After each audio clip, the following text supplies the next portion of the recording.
Hello, it's Mrs. Duncan, your English 102 online instructor. In this video, we wrap up the ending of A Dollhouse. And I heard last week, I'll be listening to it this week, your retelling of Acts 1 and 2, what has happened so far. And now on the flip, I'm coming in and kind of talking with you through Act 3, which you're reading this week. Lots of important things have happened, and in Act 3, it all comes together with unexpected outcomes. There's very little that we can kind of see coming. We do know that if we picked up on the what we call subtext, that Dr. Rank is dying, and that when he sends out this little card with a black dot on it, that means his diagnosis is terminal for sure, and he won't be coming around because he is going to die. But this is sort of a inside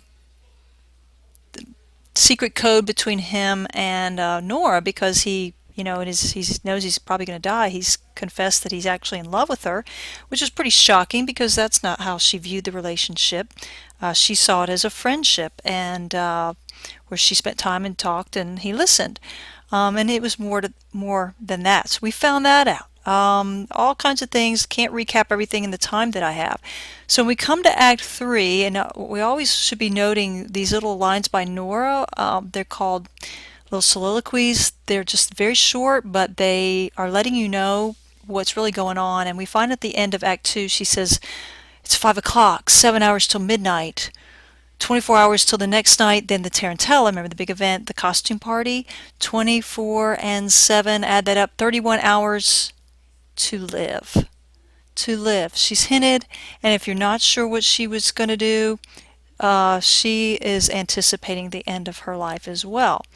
But she's play acting, right? As she has done, thinking she's doing that, playing the role of the wife. Now she's doing that.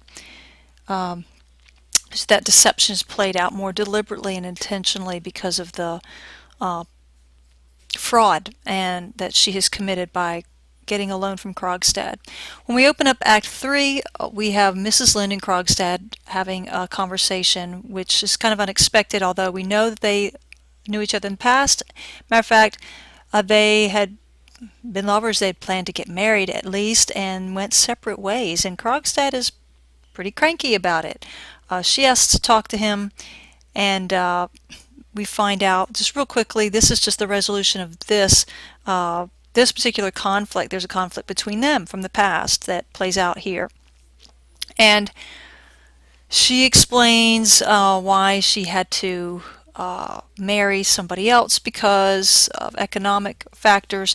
And the whole thing of love versus money is a theme throughout A Doll's House, but it's really a social theme that Ibsen is projecting out there, that judging people because they're having to make some decisions based on economic hardship is maybe is a little tough, especially for women, and women and their rights and their perspectives is a big theme for Ibsen, and it wasn't very well received in the late 1800s when this was actually first published and produced, prior to women having any legal rights. But he spoke into that. He had a high social message on that. So she's explaining this to Krogstad, and he's coming at it with the kind of a cynical view. I don't think we have anything to talk about. You dumped me, and you're heartless, and you're like all women, and they, heartless woman jilts a man when someone else comes along with more money. And she's trying to explain that she just was trying to survive. So she's very empathetic to him and him doing the things he did just to survive as well. And that creates some kind of common ground for them. She says there was no other choice. And we're both, desperate people, shipwrecked. We could be together, and he's kind of shocked by that. But they decide to work that out. They decide they'll be together. She says, "I want to be a mother to someone. Your children need a mother. We need each other, and I believe in you." And it just changes him around. He goes from this kind of sinister character to someone with hope who wants to do the right thing. We could evaluate him, right? We could analyze him and say he's a dynamic character. He's really changed. He changed from this deceitful person, ruthless person, to someone willing and ready to do the right thing, and it's all because of love. So it has that kind of nice little aspect to it. But the shocking thing is that when he says, "Look, I will undo what I've done. I will take it all back. I'll get the letter." And Mrs. Lynde says, "No, don't take your letter back." And it's like, "What? I thought that's why you were here, to talk me out of it." And she says, "Initially I thought that, but there's something really dysfunctional about this home, and Helmer really needs to know. This secret needs to come out. All this falsehood, deception is wrong." And he's like, "Well, okay, if you think that's what's right." Meanwhile, the dance has been going on upstairs, and they hear when it's over, and they kind of like, you know, kind of get together to kind of move on with their life. So then you get Nora and Helmer, who've come in after the costume party. It's really important to remember that this is a costume party, and there's references throughout the play to a mask, and it becomes a symbol that Ibsen uses to convey the idea that represents not just a physical, literal mask she wore for the costume party, but it represents how she's been masking her true self throughout the whole, not just the whole play, but the whole marriage, playing the part of a little helpless bird, right, who can't manage money. Meanwhile, she's working on the side, paying off this debt, taking care of Torvald in ways he can't even imagine to save his life. She's been play acting. She's been wearing a costume the whole time, and so that's important because that gives significance to this whole little and the tarantella is Italian dance, it's Italian costume, which is that reminder of the trip they took to Italy when they were first married that saved his life. So it's just kind of bringing that past back up into the present because that's what kind of created the initial conflict. But he doesn't really know about it. He's been deceived, so it's been hidden. It's been hidden and only been in conflict between her and Krogstad to keep the secret, and that wasn't threatened until just, the beginning of the play. Well, you get Helmer's, all his emphasis on her looks, his shallowness there, how he just, it's really all about, basically having a trophy wife, someone on his arm that makes him look good, and he's very, egotistical and very self-serving, so they both have faults. You can fault Nora for being deceitful, not being honest, playing into this role, and you can fault Helmer for being egotistical and self-centered and just valuing her as a plaything, really, a doll, and not giving her equality at all in the relationship. Tries to pull Mrs. Lynde in. There's another thing that kind of reinforces this, and I don't know if you would have thought it was significant, but kind of like the costuming, this little conversation about knitting versus embroidery. And that seems very irrelevant, but it becomes very symbolic. And if you'll think even about quilting and things that we've had in the past stories, they become more representative. I mean, this idea of weaving is a very historical symbol for women and what they do in the home. You've got it in the great Homer tale, the Odyssey, with his Odysseus' wife, Penelope, who's back at home, keeping the home fires burning, and she is weaving a shroud and then unweaving it, hoping that he could get home, and meanwhile deceiving all the suitors. So it's this old kind of female archetype. Well, he says, "What are you doing?" "You're knitting." And then, you were knitting. He says, "Well, you ought to embroider." And she's like, "Well, why?" "Because it's prettier." And you see the emphasis again on pretty. If you think about it, when you knit something, okay, it's functional, right? You knit a pair of mittens, you knit a scarf, you knit a sweater, you knit socks, you knit a cap, right? They're all functional. When you embroider, it's decorative, right? It's like doing a monogram. The shirt's a shirt, whether you embroidered a monogram on it or not, right? It's not functional, it's decorative. And his emphasis is on the external, on the decorative. It reveals a lot about Helmer.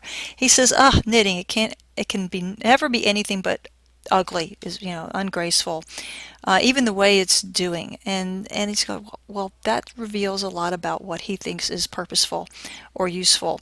Whereas Mrs. Lynde has always been about survival. Why would she want to embroider when she's just trying to make ends meet? So there's some little motifs, some symbolic things going on I want to make sure that you picked up on that help reveal the theme and reveal the characters.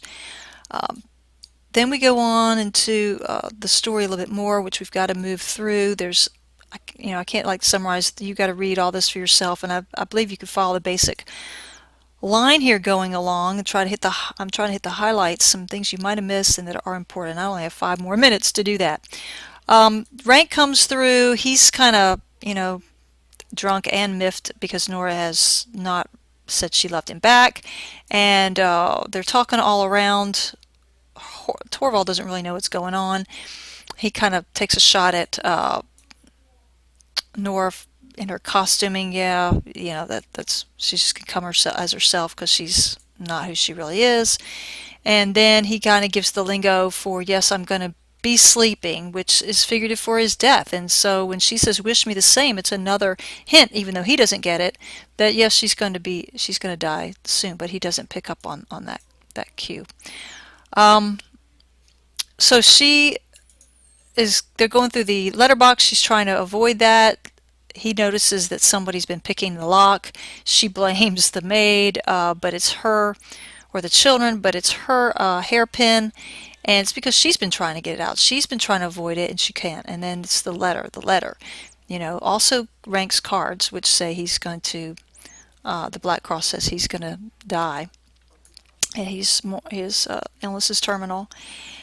Then which is a little bit of a distraction, but then they get back to the letter, and right before it, here goes, right here, don't miss this. She knows what's coming. He's going to read it. She waits. He's in his room, and she's like, never to see him again. Never, never, never to see my children again. Never. Oh, the icy black water, the unfathomable depths. It was just really a popular way to commit suicide back in the day, was to, she wouldn't have access to a gun or certain drugs or whatever, so it was to drown yourself, jump off a bridge into the icy waters.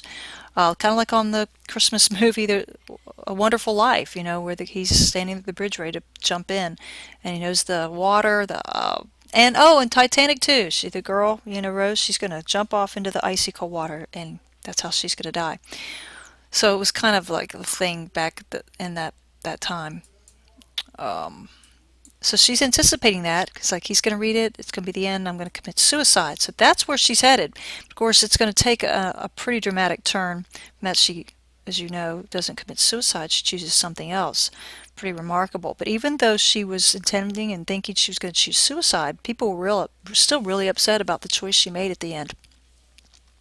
And of course he blows it, my joy, my pride, a hypocrite, a liar, worse, a criminal, and it's all going to reflect on me, and it's always about him, and you've destroyed all my happiness, you've ruined my future.